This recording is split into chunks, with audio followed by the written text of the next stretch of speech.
Yes. John Cleese.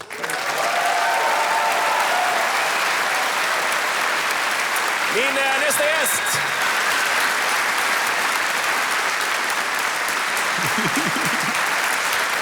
Min nästa gäst är en väldigt talangfull komiker. Nu ska ni få se ett litet smakprov på vad han har gjort. Hey! What's up, guys? Hey, Dave. What's with the fish, Brett? Got a girlfriend? No. Well, not completely a girlfriend. She doesn't know I exist. But you do exist, don't you? Yeah, well, I exist, yeah. Because you guys said you didn't exist before.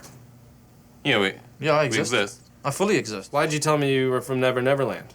New Zealand. New Zealand, mate. Ladies and gentlemen, Arj Barker!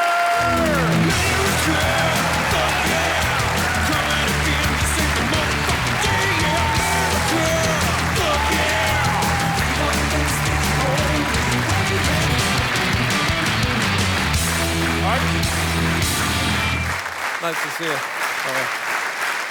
Okay. All right. Thank you. I love how they clap in rhythm, you know? It makes me want to square dance or something. Make me feel right at home. Welcome, Arj. Thank you. Traveling as John Cleese, the Scandinavian tour. You've been in Sweden for almost 10 days. Well, I've been around Scandinavia, not Yeah. just Sweden, but I've been mostly in Sweden. And it's an amazing time to be here because there's a lot going on with I'd read about the elections, and I'm not going to get involved. I just wanted to tell people, everyone here, you're my friend. I don't care what you believe in. If there's any Sweden Democrats here tonight, I just want to say, look, I'm just visiting. I'm not trying to live here. Don't worry about me. I don't want any trouble.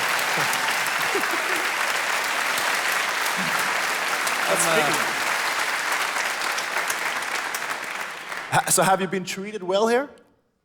Yeah, very well, yeah. I mean, I know how to travel. I've traveled, for many years I've been on the road, and I'm an experienced traveler. Unlike some of these Americans, which I apologize for, they come over here, and they seem to forget that you're in another country with its own language. And these people will barge into the cafe, and people have seen them. It's disgusting. They just walk in, they're like, yeah, give me a cappuccino and a hot dog.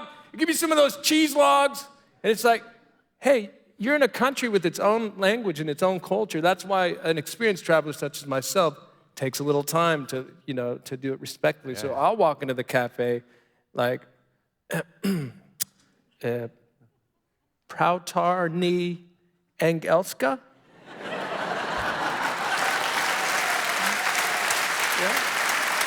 Yeah?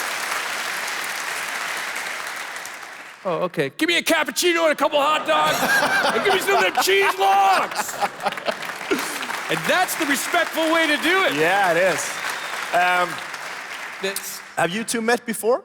No, but I've watched his show a few times. I've been in the same building as John, but he was very busy. But no, not really. Where was that?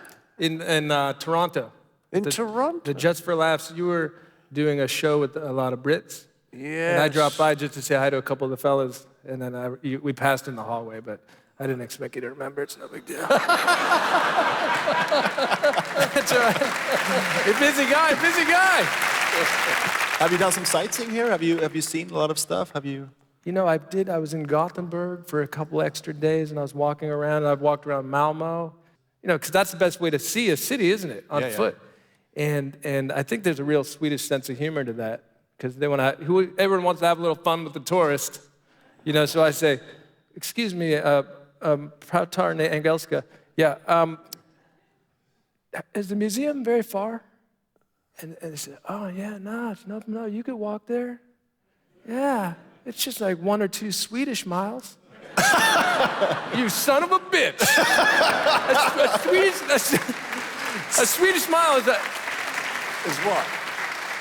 A Swedish mile, turns out, it's like 5 American miles or something like that. But I get the last laugh because now, based on that new data, I measure my penis in Swedish inches. So it's like, I think it works, I don't know.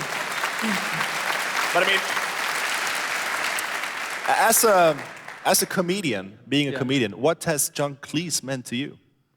Well, the truth is, you know, I didn't want to get all mushy, but the first comedy on TV, I remember in my whole life was my family would sit around and watch Monty Python because the two Ronnies were on afterwards.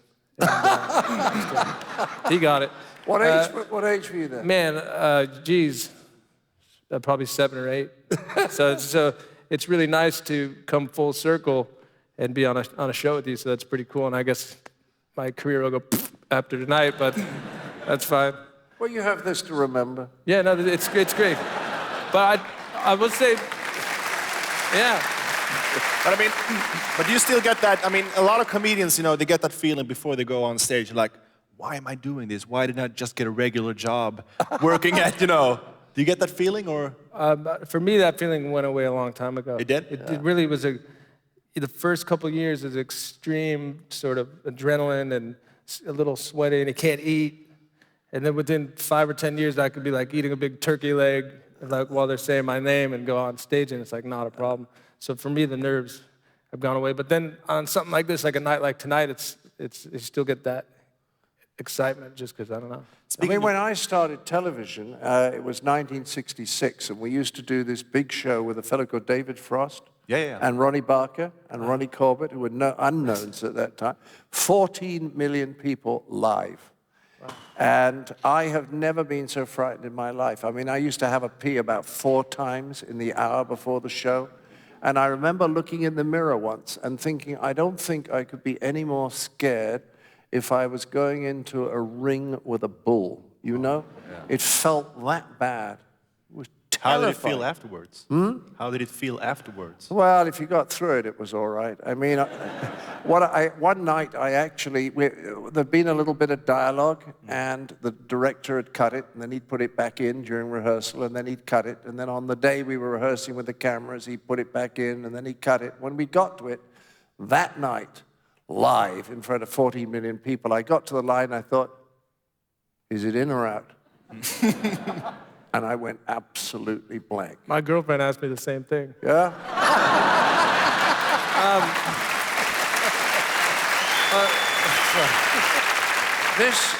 This is true. When I got home that night, I burst into tears and I cried for an hour because the stress of that live comedy was so great. It was like a shock.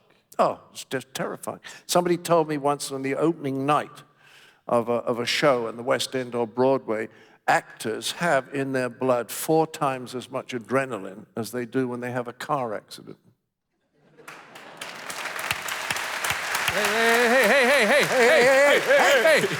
Hey, don't applaud car accidents. It's not cool, man. Now you're going to perform in Australia? Where are you going next? Yeah, I'm on my way I'm going to travel to Australia on Saturday. Yeah. And I'm going to do a tour there for a couple months. And what are you going to do, John, after this show in Gothenburg? Gothenburg, we go to Stockholm, and we go to Jönköping, and then Linköping, and then back to Stockholm, and then we do Uppsala and Västerås. How do you say that? Västerås. And then we go back to Denmark, to Aalborg. You go back to Denmark? Aalborg, and then we come to Malmö, and that's the end of it. All right. Yeah. Thank you very much, guys, for coming. Pleasure. And please stay. Arj Barker and John Cleese.